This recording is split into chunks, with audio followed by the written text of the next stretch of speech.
जय हिंद। देखिए अमेरिका पूरी दुनिया पे कैसे रूल करता है और इस युद्ध में ईरान पर इजराइल और अमेरिका ने मिलकर कौन कौन से हथियार का यूज किया है, किन जहाजों का यूज किया है और कैसे वो रडार को जाम कर देते हैं, मिसाइल को चकमा दे देते हैं, उन वो कैसे किसी देश के अंदर घुस के वेनेजुएला के राष्ट्रपति को लेकर चले गए, पता तक नहीं चलने गया। 100-150 जहाज लेके चले जाते हैं, कोई रडार पे पता नहीं चलता है। तो देखिए इतनी टेक्नोलॉजी के लिए पैसे की जरूरत पड़ती है। तो अमेरिका ने सेकेंड वर्ल्ड वॉर के समय से ही पूरा इंतजाम कर रखा था।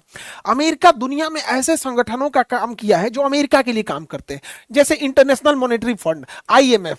आईएमएफ दुनिया में ना सब किसी को अगर शॉर्ट टर्म के लिए लोन की जरूरत है, 1 साल 2 साल के लिए शॉर्ट टर्म के लिए लोन की जरूरत है, तो आईएमएफ देता है।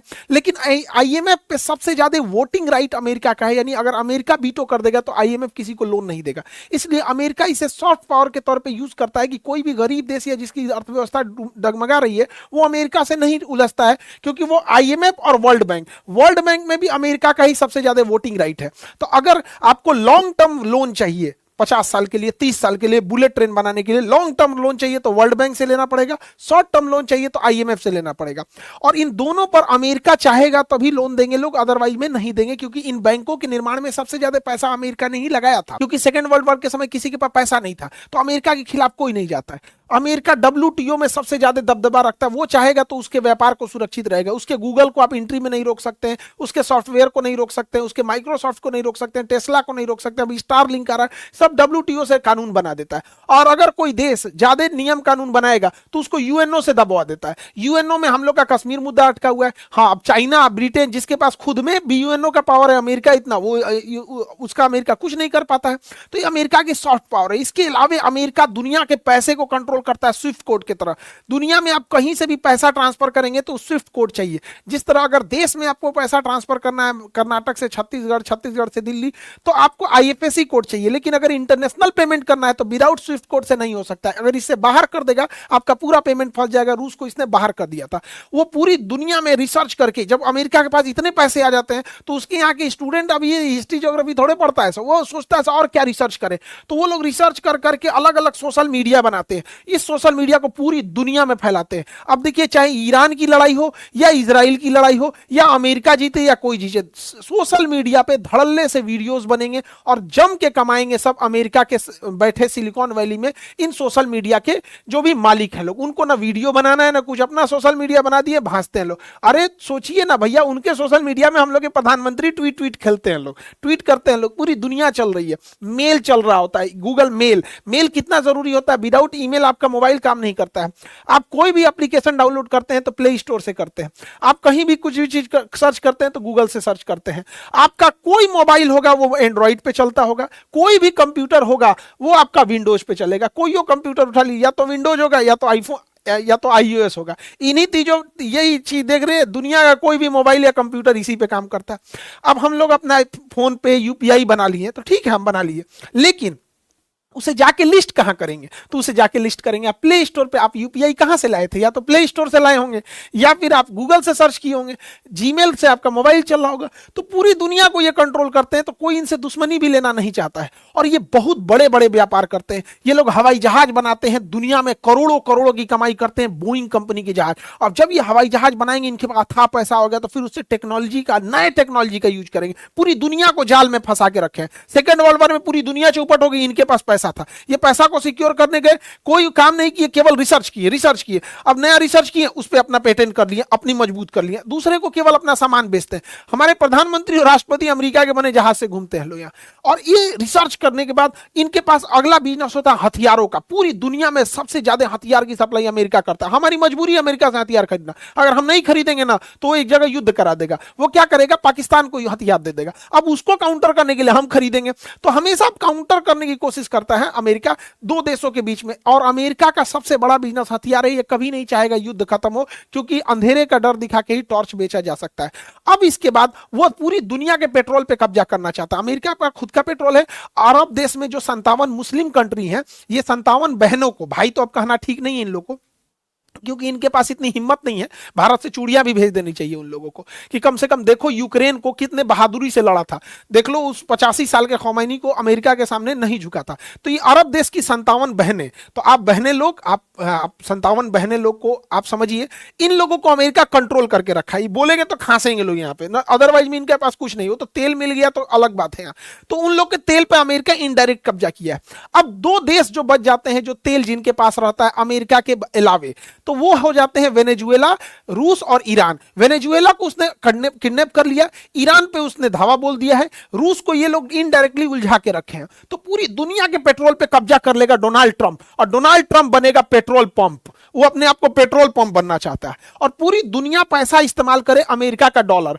अब मजबूरी है पूरी दुनिया का कि अमेरिका का डॉलर इस्तेमाल कीजिए, अमेरिका से तेल खरीदिए, अमेरिका से जहाज खरीदिए, अमेरिका से हथियार खरीदिए, आप अमेरिका के बने सोशल मीडिया का इस्तेमाल कीजिए, अमेरिका के बैंकिंग सिस्टम का इस्तेमाल कीजिए, अमेरिका के बनाए संस्थाओं का इस्तेमाल कीजिए, अमेरिका के बने मोबाइल और अमेरिका के बने इन्हीं सारी चीजों का, आपको कंप्यूटर, लैपटॉप, इन्हीं सब का इस्तेमाल करना पड़ेगा। और अगर आप नहीं करिएगा तो आपके ऊपर युद्ध नाप देगा अमेरिका, उसके लिए युद्ध कर देगा। कोई देश, चाहे वो सद्दाम हुसैन हो, पेट्रोल और डॉलर मना किए थे, ईरान हो, पेट्रोल और डॉलर मना किया था, वेनेजुएला पेट्रोल और डॉलर मना किया था, मोहम्मद गद्दाफी लीबिया पेट्रोल और डॉलर मना किया था। ईरान की लिटरेसी रेशियो महिलाओं का 99% है, लिटरेसी रेशियो इसके मामले में अमेरिका से ज्यादा ठीक है उन लोग का, लेकिन उसके ऊपर सोशल मीडिया का इतना दबाव है, इतना सैंक्शन लगा दिया कि अर्थव्यवस्था टूट गए। तो अगर नहीं मानेंगे अमेरिका के बात तो युद्ध कर देगा। और युद्ध में अमेरिका के पास पूरी दुनिया में सबसे बड़ी नौसेना है, पूरी दुनिया को वो 7 अलग अलग टुकड़ों में बांटा है, जैसे हम इंडिया पे। तो अगर इधर कुछ भी होगा ना तो अमेरिका का 7वां बेड़ा आएगा हमला करने, इन देशों पे काउंटर करने के लिए 7वां बेड़ा आएगा। आप सुने होंगे 1971 की लड़ाई में 7वां बेड़ा आया था, वो ये को जहाज नहीं था, 7वां बेड़ा में देखिए इतनी जहाजें हैं, सब ये पानी वाली जहाजें इतनी हैं, इनके पास पनडुब्बी है, डिस्ट्रॉयर है, फ्रिगेट है, विमान वाहक पोत है, कम से कम 400 से ज्यादा लड़ाकू जहाज है, हेलीकॉप्टर है, टैंक है, सब लेके आ जाता है सब। अमेरिका के पास टोटल 6 बेड़ा है, लेकिन 7 बोलता है क्योंकि इसका बेड़ा शुरू होता है, पहला बेड़ा इसका सेकेंड वर्ल्ड वॉर के बाद डिसमेंटल कर दिया गया था, तो इसकी जो फ्लीट शुरू होती है सेकेंड फ्लीट से चालू होती है। तो हम लोग चलते हैं अपनी 7वें बेड़ा में, लेकिन जहां युद्ध हो रहा है ईरान में, वहां इसकी 5वीं फ्लीट काम करती है, और 5वीं फ्लीट का हेडक्वार्टर था दोहा में, दोहा कतर में। उड़ा दिया ईरान उसके हेडक्वार्टर के, फिफ्थ फ्लीट के हेडक्वार्टर उड़ा दिया था ईरान। जितना ये लोग सोचे नहीं तो उतना मारा है। अब समझते हैं लोग कि अमेरिका भारी कैसे पड़ता है। देखिए अमेरिका के पास खतरनाक खतरनाक जहाज है सब, जिसमें सबसे जबरदस्त उसका काम करता है ग्राउलर EA-18 यानी EA-18G, इसका ऐसे कॉमन नाम होता है ग्राउलर। अमेरिका के हर जहाज का एक कोड होगा और एक कॉमन नेम होगा, हम ऐसे बता देते हैं, आप याद कर लेगा, कई बार कभी कभी पूछ देता है एग्जाम्स वगैरह में। तो EA इसका कोड नाम है, ग्राउलर है। ये इतना खतरनाक जहाज है, इसके कोना पे देखिएगा ना, इसके विंग टिप्स को देखिएगा, यहां पर इसका एक बहुत हैवी जनरेटर लगा हुआ है, और इसमें एक तरह का रडार है, ये जनरेटर है, ये 10 किलोवाट का पावर जनरेट करता है, 10 किलोवाट का, और इतना भयंकर बीम छोड़ देता है। यहां से ये ऐसे बीम निकालता है यहां से, और ये दोनों विंग्स पे, और अगर जहां कोई रडार देख लिया, जैसे ये रडार देखा ना, तो 10 किलोवाट का इसके ऊपर बीम छोड़ देगा, ये रडारे काम करना छोड़ देगा। तो अभी इस रडार पे जहाज दिखेगा और अचानक इतना बीम छोड़ देगा ना, इसका रडार का नाम है ALQ, ताकि ये ही काम करना छोड़ देगा। जिस पे जहाज दिख रहा था वो इसका स्क्रीन ब्लर हो जाएगा, अजीब हो जाएगा, जहाज ऑपरेटर दिखेगा और ये क्या हो गया यहाँ पे। अब इसके बाद ये ग्राउलर आगे बढ़ेगा, और इस ग्राउलर में रडार, एंटी रेडिएशन मिसाइल्स और जैमिंग सिस्टम लगा हुआ है। ये इतने बड़े बड़े 3-3 पॉट देख रहे हैं, एक बीच में लगा हुआ है, फ्यूजलार्ज के नीचे, दोनों इसके नीचे, इसके अंदर बहुत हाई इंजन पावर का एंटी रडार और रडार जैमिंग सिस्टम लगा हुआ है। ये क्या करेगा, इतना पल्स भेज देगा, इतना सिस्टम भेज देगा कि दुश्मन के जहाज पे रडार पे जहाज दिखने लगेंगे, और दुश्मन का जो एंटी एयरक्राफ्ट मिसाइल है जैसे S-400 वगैरह, ये इसके ऊपर फायर कर देगा। और जब फायर कर देगा तब पता चलेगा एक्चुअल में वहां जहाज नहीं था, ये एक नकली मैसेज किया था, नकली भेज दिया था। जैसे कई बार क्या होता है, रॉन्ग नंबर, हमारे मोबाइल पे फोन आ जाता है तो हम लोग बोल देते हैं ना रॉन्ग नंबर, तो ये रॉन्ग नंबर भेज देता है। इतना ना रॉन्ग नंबर भेज देगा तब पगला जाएगा आदमी कि उसी में कौन है। जैसे मान के चलिए आपको कहा गया कि जैसे पुलिस खबर करेगी तुरंत रेडी हो जाना, तो हम क्या करेंगे, 200 आदमी उससे एक के टाइम पे फोन करा दें तड़तड़ा के। अब आप कंफ्यूज हो जाएंगे कौन किसका नंबर है, तो ये वही को कंफ्यूज कर देता है, और उस रडार के एरिया में इतना कंफ्यूजन क्रिएट कर देगा कि रडार स्क्रीन पे कुछ दिखेगा ही नहीं, और इसी बीच ये पूरे अपने फाइटर ग्रुप के साथ अंदर प्रवेश कर जाएगा। इसके अलावा जैसे ये दुश्मन के रडार के पास पहुंचता है तो ये क्या करता है, इसके पास एक एंटी रेडिएशन मिसाइल है, इस मिसाइल को निशाना नहीं लगाना पड़ता है, जहां से रडार का सिग्नल आ रहा है ये ससुरा उस सिग्नल पे जाके मार देता है, तो सिग्नल को मार देता है। अब उसका रडार क्या करेगा, जब उसके रडार पे ये ऑलरेडी इतना जैमिंग लगा दिया, उसको कुछ दिख ही नहीं रहा है, तो ये क्या करेगा और अपना फ्रीक्वेंसी बढ़ाएगा और फ्रीक्वेंसी बढ़ाएगा। बस इसी का फायदा उठा के ये एंटी रेडिएशन मिसाइल छोड़ देगा। और वो मिसाइल को क्या चाहिए, आप इंटेंसिटी बढ़ाइए और खोज के आएगा, आपको मार देगा, जहां जहां रहेंगे आपको मार देगा।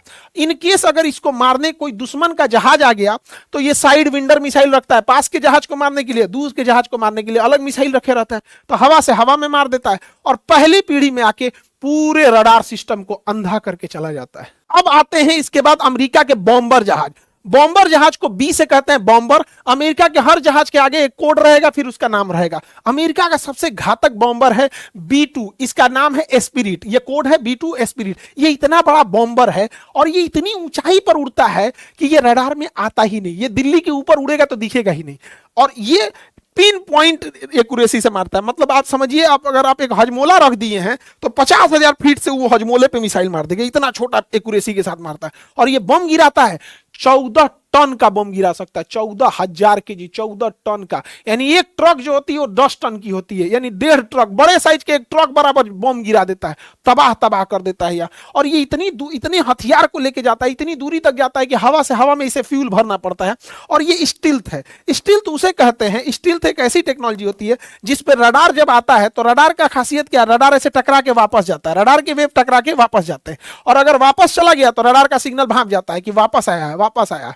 जैसे हम बॉल फेंकते हैं वापस आ जाता है, वैसे वापस अगर आ गया तो ये जान जाता है कि यहां पे जहाज है। तो ये क्या करता है, इसके ऊपर एक फिल्म लगी होती है, पेंट की कोटिंग होती है जो इसको चिपका लेती है। कोई भी रडार आएगा उसकी सिग्नल को चिपका लेगा, तो रडार ऑपरेटर को लगेगा कि सिग्नल तो लौट के आया ही नहीं, इसका मतलब सामने कोई था ही नहीं। तो ये जब भी उड़ान भरने जाता है तो इसके ऊपर पेंट किया जाता है। जैसे ये इसके ऊपर चढ़ के देख रहा है, अब ये जहाज नहीं उड़ेगा, क्योंकि जहां जहां ये पैर रखा होगा वो रडार पे आ जाएगा, तो इसको हटा के फिर उसके ऊपर पेंट किया जाएगा। हर उड़ान से पहले इसे पेंट किया जाता है। और ये इतना बम गिराता है, 14 टन का ये GBU-59 बम गिरा दिया था, और बंकर बस्टर बोलते हैं इसको। इस बम के अंदर इंजन नहीं होता, इतना भारी होता है कि तोड़ के नीचे चला जाता है। और ये जहाज इतना बड़ा है, इतना चौड़ा है कि अमेरिका के केवल एक ही जगह रहता है, व्हाइटमैन एयरबेस पे, और यहां से ये 10 घंटा की उड़ान भर के आता है, जहां हमला करना होता है वहां हमला करके, और फिर वहां से 10 घंटा का उड़ान भर के चला जाता है। ये सबसे ज्यादा दुनिया में उड़ान भरने वाला है, 24-24 घंटा उड़ते ही रह जाता है। इसके अंदर किचन, बेडरूम, बाथरूम सब रहता है। 2 सेट के, मतलब कई पायलट रहते हैं, एक थक जाएगा तो एक आगे बढ़ेगा। अब अगला बॉम्बर आता है B1 लैंसर, इसका कोड है B1 और जहाज का नाम है लैंसर। ये भी सेम इसी का काम करता है, बम गिराने का, लेकिन ये ना थोड़ा सा धीमा उड़ता है, ये धीमा उड़ता है और ज्यादा बम गिराता है। और ये दूसरा बड़ी तेज उड़ता है, सुपरसोनिक है लैंसर। पहले वो मेन चीजों को गिरा के चला गया, अब उसके पीछे ये आएगा। जब इसे उड़ना होगा ना तो ये अपने पंखवा को इसे सिकोड़ लेता है, और जैसे सिकोड़ लेगा धंधना के उड़ेगा इसे, और जब बम गिराना होगा ना पंखवा को इसे फैला लेगा। इसका विंग्स देखिएगा ना, फोल्डेबल होता है। जब बम गिराना होगा तो स्पीड धीमा करेगा ना, बम गिराना होगा तो स्पीड धीमा करके गिरा उड़ा के, और फिर पंख सिकोड़ेगा, धनाक से उड़ जाएगा। यहाँ पे इतना तेज बॉम्बिंग करता है, इसमें केवल बॉम्बे भरा हुआ है, ये लड़ाई नहीं कर सकता है। अगर इसको दुश्मन का जहाज घेर लेगा ना, हेलीकॉप्टर घेर लेगा तो मार के गिरा देगा, लेकिन ये बॉम्ब गिराता है। ये केवल क्या है, बॉम्बर है। तो ये लैंसर बॉम्बर हो गया।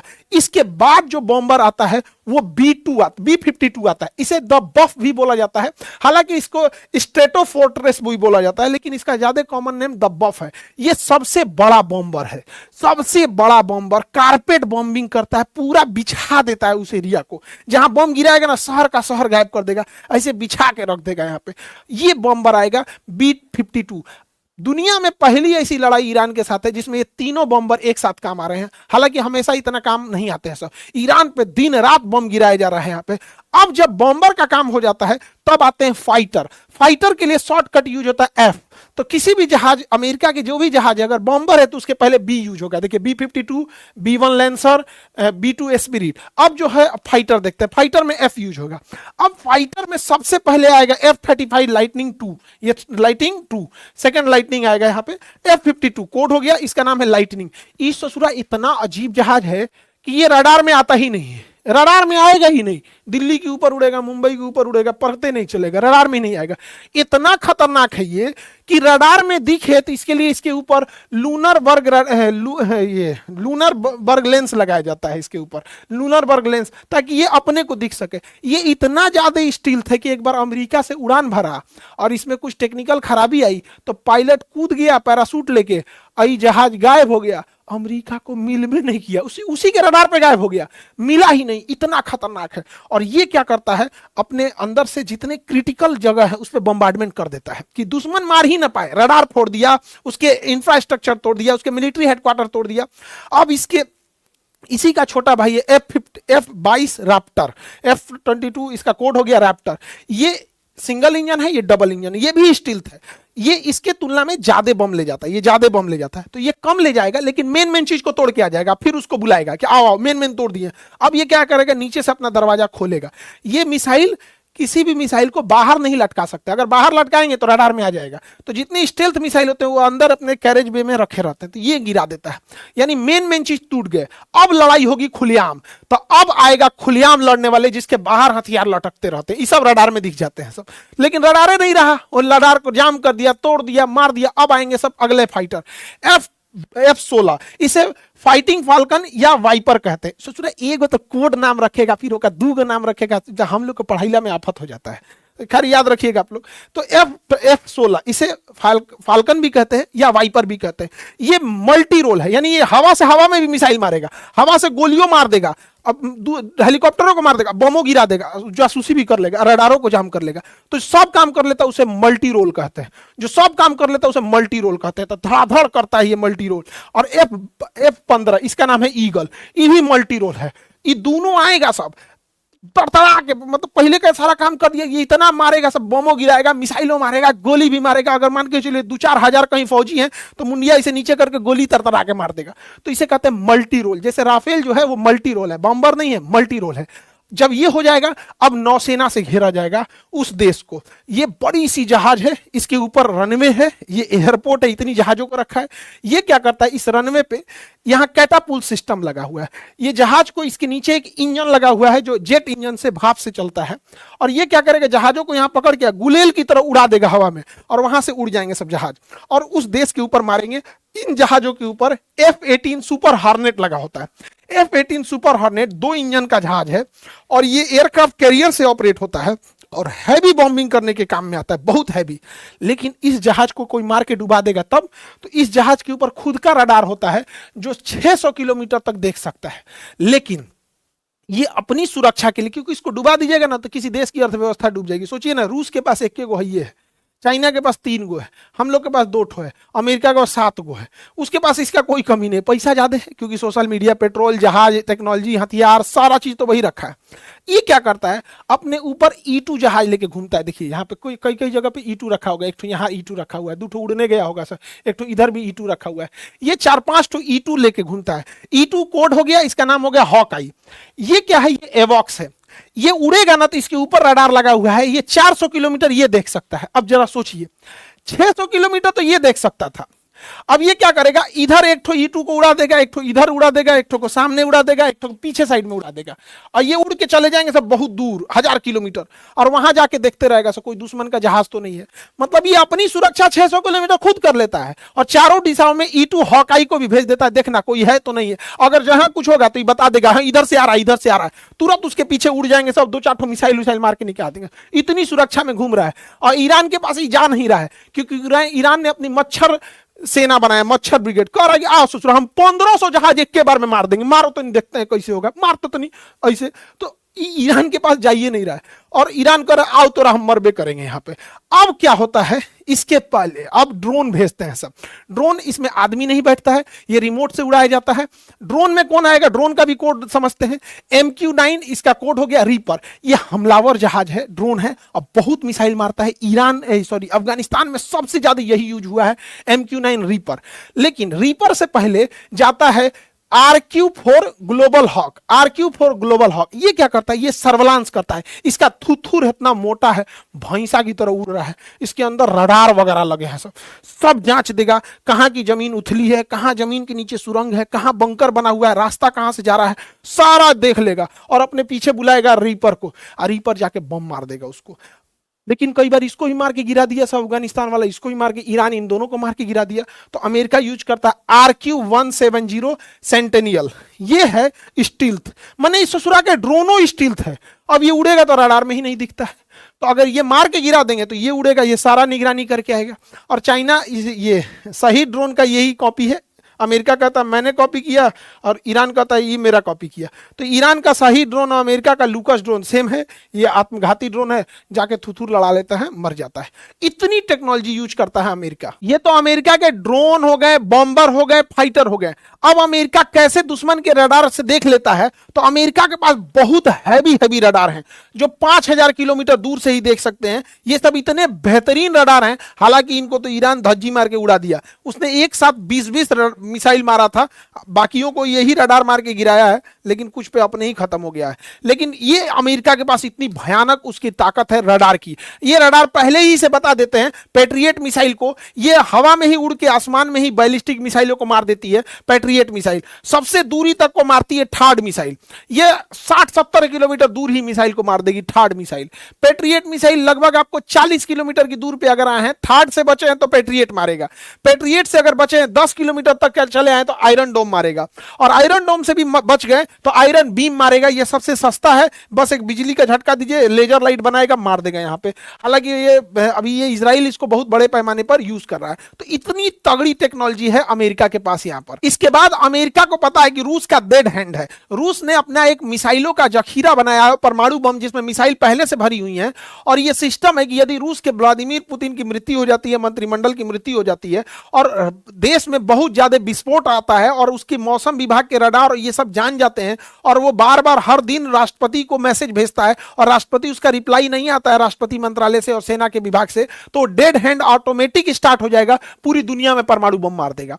तो अमेरिका क्या कर रहा है, उसको तो अब पता है कि अगर ईरान का किला गिरेगा अगर अमेरिका, तो इसके बाद उसके लिए दुश्मन बचा है चाइना और रूस। तो इसलिए वो अपने आप को एक गोल्डन बीम टेक्नोलॉजी, गोल्डन डोम बना रहा है। गोल्डन डोम, इसमें इतनी मिसाइलें भरेगा कि अंतरिक्ष में मारने के लिए 100 किलोमीटर तक एक दूसरी मिसाइल मारेगी, और उसके नीचे आएंगे 80 किलोमीटर, अगर यहां बच गए तो 80 किलोमीटर पे मारेगा, वहां बच गए तो 60 किलोमीटर पे मारेगा, फिर बच गए तो 50 किलोमीटर पे मारेगा, उसके बाद अगर 50 पे बढ़ गए तो 40 पे, 30 पे, 20, 10, 5, लास्ट में आएंगे तो यहां पे इवन 2 किलोमीटर, 1 किलोमीटर, इतनी सारा सिस्टम लगा के रखा है अमेरिका बचने के लिए अपने आप को। उसकी टेक्नोलॉजी इतनी ज्यादा चली गई है आगे। अमेरिका ईरान पर हमला करेगा, इसकी तैयारी ईरान बहुत पहले से कर रहा था। ईरान पिछले 10 सालों से ड्रोन टेक्नोलॉजी पे बहुत बेहतरीन काम किया, और उसने अपना शाही ड्रोन बनाया। ये ड्रोन 2500 किलोमीटर तक जा सकता है, और ये ड्रोन बड़ा सिंपल सा होता है। इसमें लगभग 40 किलो का यहां पे आगे पेलोड भर दिया जाता है, जो ब्लास्ट करता है उसी को पेलोड करते हैं। ये डेल्टा विंग एक स्ट्रक्चर होता है, जहाज को हवा में रखता है ये विंग्स, लेकिन आगे बढ़ाता है ये इंजन। तो किसी भी जहाज को केवल आगे बढ़ाता है इंजन, लेकिन हवा में रखता है उसका ये विंग्स, जैसे पतंग के लिए विंग्स होता है। और इसमें अंदर नेविगेशन सिस्टम रखा होता है, और यहीं पर रडार पेलोड भरे होते हैं। ये कामाकाजी ड्रोन होता है, इसको उड़ने मतलब नहीं, ले जाकर अपन मुड़ी लड़ा लेता है, अपने भी खत्म होता है, दूसरे को भी खत्म कर देता है। इसी को हम कामाकाजी ड्रोन कहते हैं। ये बहुत ही सस्ता ड्रोन है। इसमें एक आप देखेंगे तो यहाँ 4 सिलेंडर का एक इंजन लगा हुआ है लूना का। पहले एक मोटरसाइकिल आती थी लूना, आप ध्यान दीजिएगा, उसका यही एक इंजन है। ये ऐसे ही इसमें 4 गो इंजन लगा। आप गौर से अगर देखेंगे तो इसमें ज्यादा कुछ नहीं, ऐसे ऐसे 4 इंजन लगे हुए हैं। देखिए ये लूना का एक इंजन, 2 इंजन, 3 इंजन और 4 इंजन, लूना का 4 गो इंजन लगा हुआ है यहाँ पे। ये टोटल इसका खर्चा आता है 18 लाख रुपया, और ये नुकसान करता है करोड़ों करोड़ों का। तो ये लूना इंजन से बनाया है, और इसका सरफेस कंट्रोल बड़ा सिस्टम है। आप इसके सिस्टम को देखिएगा, इसमें बैटरी नेविगेशन सिस्टम लगा हुआ है, और अमेरिका के ही जीपीएस का यूज करता है। हालांकि चाइना भी इसे बाइडू और ग्लोनास दे देता है, रसिया वगैरह भी अपना सिस्टम दे देता है। इंजन पे अगर आप देखेंगे तो यहाँ 2 ठो कंट्रोल सरफेस लगा हुआ है। यहाँ एक आपको दिखेगा एक हुक टाइप का लगा हुआ है 2 ठो, ये दोनों एलेरॉन्स को ये कंट्रोल करता है।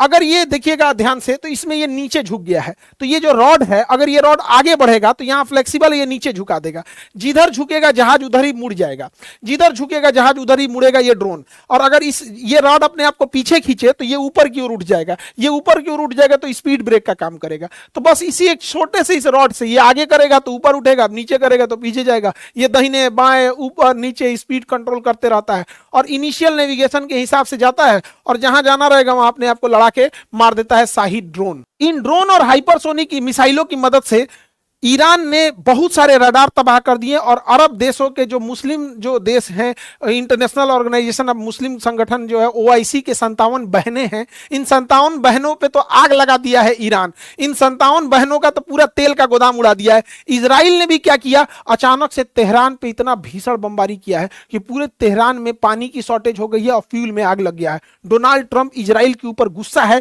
कि ईरान में ये वाला चीज नहीं करना था, अरे अब ये कर दिए तो ईरान के लोग अब अमेरिका और इजराइल के खिलाफ हो गए हैं। जो ईरान के लोग कल महंगाई की बात करते थे अब वो बात करना छोड़ दिए हैं।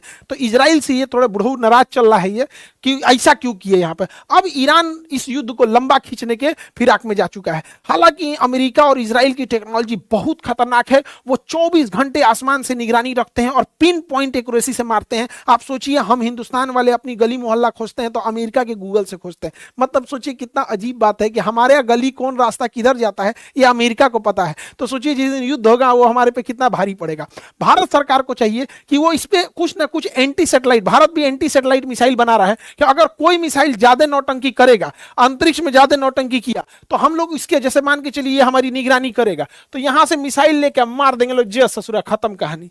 हालांकि आप देखिएगा टेस्ला बहुत खतरनाक काम कर रहा है। इलॉन मस्क का स्टारलिंक वो इतना ज्यादा सैटेलाइट भेज दिया है कि आज अगर सरकार सोशल मीडिया को बैन भी करेगा, इंटरनेट को बंद भी करेगा, तो इंटरनेट शटडाउन भी करेगा तो वो क्या करेगा, स्टारलिंक अपने से दे देगा। तो भारत सरकार खास करके डीआरडीओ और इसरो को क्या करना चाहिए, इन इतना ज्यादा स्टारलिंक ने इलॉन मस्क ने छोड़ा है, कै ठोको मारिएगा। तो भारत को भी एक बड़े आकार का सैटेलाइट छोड़ना चाहिए, बहुत बड़े आकार का, जो उसमें सोलर, अच्छा ये चार्ज कैसे हो जाता है सोलर से, अंतरिक्ष में तो धूप मिलते रहता है, और इसमें लेजर लाइट होना चाहिए, लेजर हथियार होना चाहिए, लेजर। अगर ये वाला सैटेलाइट इधर उड़ रहा है ना तो ये घुमा के मुंह मार दे लेजर। इसमें बंदूक नहीं रख सकते हैं क्योंकि यहाँ पे ग्रेविटी बहुत कम है, अगर गोली चलाएंगे तो ये इतना पीछे लौट जाएगा कि अइबे नहीं करेगा, ग्रेविटी नहीं है ना, झटका मारेगा दोनों ओर तो उधिया जाएगा ही खुद। तो लेजर से ही काम आ सकता है। तो इसमें चारों दिशाओं में एक लेजर वाला सिस्टम डाल के अब भारत को छोड़ देना चाहिए कि, और इंडिया के ऊपर 10-20 को छोड़ दे। तो अगर इंडिया के ऊपर कोनो सैटेलाइट आए हमारी निगरानी करोगे, लेजर मारेंगे धम दे उड़ जाओगे, काम खत्म। मारना कौन चाहिए, लेजर से खाली ये सोलर प्लेट पे मारना है, सोलर प्लेट गल गया डिस्चार्ज होकर अपने खत्म हो जाएगा, यहाँ पे काम खत्म। तो हमें फ्यूचर के लिए तैयार रहना है, लेकिन हम लोग के वैज्ञानिक लोग अगर इस पे नहीं ध्यान देंगे तो दिक्कत होगा।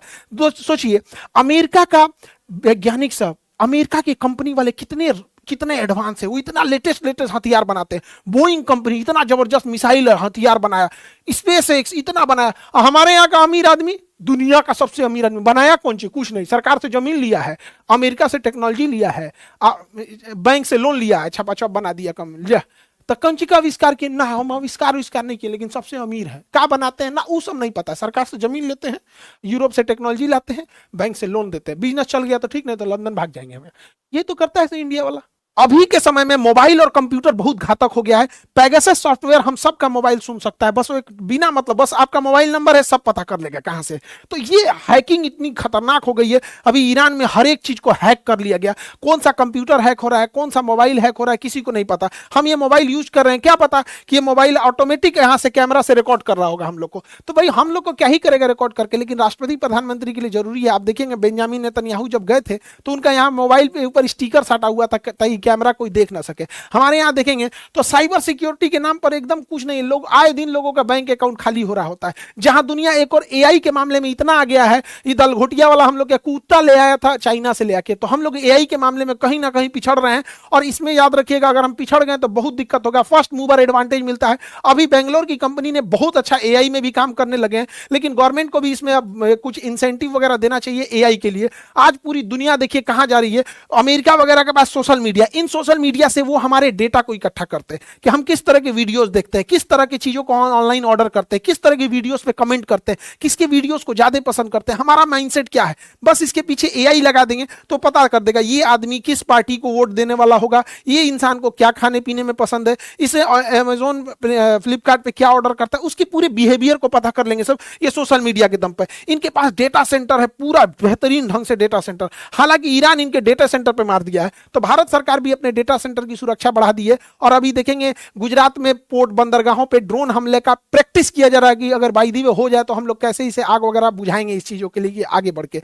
अमेरिका के पास पूरी दुनिया का जो टॉप मीडिया है उस पर कंट्रोल है। और मीडिया क्या करती है, मीडिया नैरेटिव सेट करती है, और नैरेटिव सेट करके मीडिया में बैठे बिस्कन्या सब जो होते हैं ये क्या करते हैं, माइंडसेट चेंज करते हैं, इंसान का दिमाग को घुमाते हैं कि हाँ आप महंगाई बेरोजगारी ये सब चीजें भूलते रहे। यहां पर नैरेटिव कैसे सेट किया जाता है मीडिया का, आप जरा सोच के देखिए।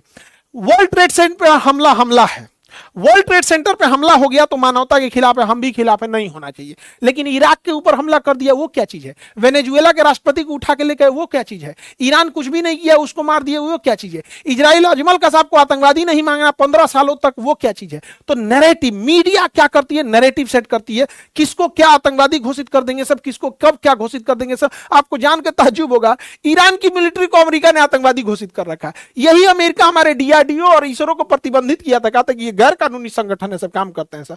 मीडिया में अलग नैरेटिव चल रहा है। अभी सोशल मीडिया में भारत में नैरेटिव चल रहा है कि 5 जहाजें भर के हम लोगों ने इजराइल को मदद पहुंचाई है। भाई मीडिया में जो सोशल मीडिया यूज करते हैं, भाई प्लीज, देश को बड़ा दिक्कत हो जाता है ऐसे नैरेटिव से। हमारा नेशनल नैरेटिव क्या है, हम नेशनल इंटरेस्ट क्या है, हम ना अमेरिका की ओर जा रहे हैं, ना हम इजराइल की ओर जा रहे हैं, ना ईरान की ओर जा रहे हैं। हम लोग को खुद बैलेंस बनाना है। भारत सरकार परेशान हो गई है, नोटिस निकालना पड़ेगा, पेट्रोलियम और गैस का रेट इतना महंगा हो गया, तो ये सब चीजों से बच के रहना चाहिए। पूरी दुनिया आज देखिए मशीन रोबोटिक्स पे चली गई है। ये रोबोट घूम रहा है सब, ये सब इतना बड़का बड़का बैटरी लेके घूम रहा है सब। इन सब के हाथों में बंदूक है, एगो हाथ नहीं है, वो बंदूकें है, ये निशाना नहीं लगा, इसे करके मार देगा। इन सब को कुछ नहीं, ना ठंडी लगेगा ना गर्मी लगेगा, 4 को गोली खाइयो के जी जाएगा सब यहाँ पर। अब इसके सामने हम लोग कैसे लड़ेंगे? यहाँ पे आदमी आदमी से लड़ सकता है, मशीन से कैसे लड़ेगा? और रोबोट के मामले में चाइना इतना आगे चला गया है, चाइना ने अपनी कंपनियों को खुला छूट दिया है कि रोबोट बनाओ और दुनिया में बेचो, ईरान में बेचो, अमेरिका में बेचो, यूक्रेन की लड़ाई में रूस में बेचो, हर जगह बेचो। आज वो बहुत आगे जा चुका है। अब देखिएगा कुतुआ ले आए थे सब ना गलगोटिया वाले से यहाँ से,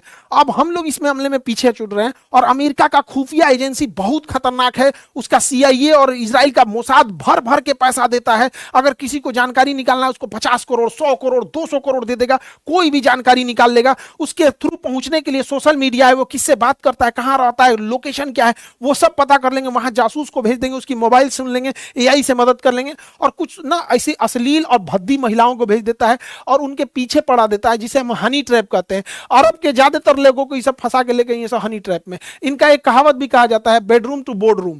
बोर्ड रूम उसे कहा जाता है जहां पर सारे डिसीजन लिए जाता है, बोर्ड ऑफ डायरेक्टर बैठते हैं, उसे कहते हैं बोर्ड रूम। तो इनका अमेरिका और इजराइल वालों का एक सीधा सा है, वो अपनी महिलाओं को वहां पे जासूसों को कहती हैं कि तुम्हें पहले बेडरूम में बीच जाना है, उसके बाद वहां से जाके तुम्हें बोर्ड रूम तक जाना है। तो ये ऐसे ही करती हैं सब, धीरे धीरे धीरे धीरे आएंगी सब, बातचीत करेंगे, फिर ब्याह कर लो, ये कर लो, फिर कहेंगे सर हम क्या कर सकते हैं, मेरी सहेली है उससे भी शादी कर लो, 3-4 को ब्याह करा देंगे, उसी में उलझा के रख देगी, फिर सारा डिसीजन अपने हाथ में कंट्रोल करके रख लेंगे सर। भारत ऐसे हनी ट्रैप से बचना चाहिए। और जानबूझकर ये सब क्या करते हैं सर, सोशल मीडिया के थ्रू ऐसे अधनंग चीजों को बढ़ावा देते हैं कि ये मॉडर्न है। मॉडर्न नहीं है रे सुश्री, तूने उघारे है, इसको मॉडर्न नहीं कहा जाता है। जब कोई सुंदर नहीं रहता है ना, तो छोटे कपड़े पहन के अपने को आकर्षक बनने की कोशिश करता है। तो छोटे कपड़े में कोई आकर्षक लगता है, सुंदर नहीं। वरना सुंदर तो आप देखिएगा, मूर्ति जो भारत में बनाई जाती है ना, तो मिट्टी की मूर्त में जब हम लोग दुर्गा जी को साड़ी पहनाते हैं, वो सुंदरता देखिए, मिट्टी की मूर्त लगता है जैसे बोल देंगे वहां पे, वो होती है सुंदरता। और ये क्या होता है, तो आकर्षक होता है। तो जो सुंदर नहीं होता वो आकर्षक के लिए जाता है। इस पर ये सब बहुत गहरी चाल चल रहे हैं सर। भारत को इस पर सोचना चाहिए कि हमारे देश के बगल में से श्रीलंका में, बांग्लादेश में, नेपाल में यही सीआईए एजेंट सब सरकार गिरा दिए सब। आज हमारा पड़ोसी देश पूरी तरह अशांत हो चुका है। हमारे रॉ एजेंसी को भी तत्पर रहना पड़ेगा। पाकिस्तान की आईएसआई है, हमेशा कश्मीर को अशांत करने में लगी रहती है, तो हमें आगे बढ़ना पड़ेगा। अभी देखिए हाल ही में यूक्रेन और रूस की लड़ाई में, इतना छोटा देश सोचिए कितना लंबी लड़ाई खींच ले गया। तो हमें भी इस पाकिस्तान से रेडी रहना पड़ेगा। चाहे जो भी हो, जेलेंस्की को तो बहादुरी देना पड़ेगा कि रूस के आगे नहीं झुका, चाहे जो भी हो यहाँ पर। और ये खमेनी सबको, इन दोनों लोगों को कहेंगे कि बहादुरी तो देना पड़ेगा, बुढ़ापे में भी नहीं झुके और वो पहली बार प्रधानमंत्री बना हो, दोनों ने नहीं झुका यहाँ पर। और खमेनी को मारने के बाद इन लोगों को लगता है कि युद्ध टल जाएगा, तो नहीं टलेगा और लंबा चलेगा, और ईरान इसकी तैयारी पहले से होकर आइए यहाँ पर। और कोई भी देश कैसे बर्दाश्त करेगा, आप ही बताइए ना, भारत में घुस के कोई हमारी द्रौपदी मुर्मू पे हमला कर देगा तो हम लोग चुप हो जाएंगे, वेनेजुएला समझे लोग। आप एक नॉर्मल इंसान एक सोच के देखे ना, कोई राष्ट्रपति को मार देगा कोई देश चुप रहेगा, वो पूरी फैमिली को मार दिया है सब यहाँ पे। अब ईरान नहीं आएगा। अमेरिका और रूस 1.5 घंटा तक बात किए हैं सब, पुतिन और ट्रंप, कि ईरान से कहिए अब रोक दे, ईरान कर ना, अब ना रोकेंगे हम यहाँ पे, हमारा 31 को डिवीजन बना चुके हैं लोग यहाँ पे, वो मारेंगे सब यहाँ पे। तो खैर हम लोग को क्या करना है, लेकिन हाँ, यूक्रेन और रूस की लड़ाई से हमें सीखना पड़ेगा कि ड्रोन कितने खतरनाक है। एफपीवी ड्रोन क्या होता है, आंख में उसका लेंस पहन लीजिए, आप वीडियो गेम की तरह खेलते रहिए और इसके अंदर बम लगा दीजिए, ले आके मार दीजिए। लेकिन ये क्या करते थे, इनके सिग्नल को रडार से काट दिया जाता था, जिस वजह से, जिसे हम सॉफ्ट किलिंग कहते थे, बिना गोली चलाए इसके सिग्नल को काट दीजिए। जैसे मोबाइल से आप जीपीएस से जा रहे हैं कि हाँ हमको देखने जाना है, बाहें जाना है, नेटवर्क के गायब, अब क्या करें, उसी को कहते हैं सॉफ्ट किलिंग। ये क्या करते हैं लोग, रडार की मदद से उसका सिग्नल गायब कर देते हैं, सिग्नल गायब कर देंगे, या फिर पता कर लेंगे ये किस सिग्नल से आ रहा है, और वैसा ही सिग्नल, ये डमी सिग्नल बना के इसको सिग्नल दे देंगे, गिर जाओ, तो उसी सिग्नल से सोचा गिर जाएगा। इससे बचने के लिए यूक्रेन ने क्या किया, अपने एफपीवी ड्रोन पे वाईफाई सिग्नल हटा के उसके नीचे तार बांध दिया। अब देखिए ये 50 किलोमीटर, 30 किलोमीटर, 15 और 10 किलोमीटर, इसके अंदर ऑप्टिकल फाइबर है, बाल बराबर पतले पतले। तो इनको क्या किया जाता है ना, इस ड्रोन के नीचे बांध दिया जाता है। अब देखिए ये ऑप्टिकल फाइबर नीचे बांध दिया गया है और इसके ऊपर बम रख दिया जाएगा। अब वो नेटवर्क से जुड़ा है, अब देखिए ध्यान से, ये ऑप्टिकल फाइबर इससे जुड़ा हुआ है और ये स्क्रीन पे देखते रहेगा, इसका कैमरा इस ऑप्टिकल फाइबर से सारा नेटवर्क पहुंचाएगा एकदम रियल टाइम पे। अब इसके ऊपर बम बांध दिया जाएगा, अब ये जहां जहां जाएगा अब कोई इसके नेटवर्क को जाम नहीं कर पाएगा। तो ये वायर गाइडेड हो चुका है, और ये वायर गाइडेड इतने खतरनाक है, अब ये 50 किलोमीटर तक चला जाएगा। इसके ऊपर करना क्या है, एक बम बांध देना है, देखिए वायर गाइडेड है, इसके ऊपर कंट्रोलर है, बम बांध दिए, अब ये वायर गाइडेड है। अब जरा देखिए तो यहां से गया होगा कहीं से ड्रोन, उधर जाके किसी को मारा होगा, कितने वायर इस पे आ चुके हैं सब यहाँ पर। जिस यूक्रेन को, जिलेंस्की को ये ट्रंपा बेइज्जत किया था, आज यही ट्रंपा पूछ रहा है कि ड्रोन से कैसे लड़े, ईरान बहुत मार रहा है, यो मजा ले रहा है।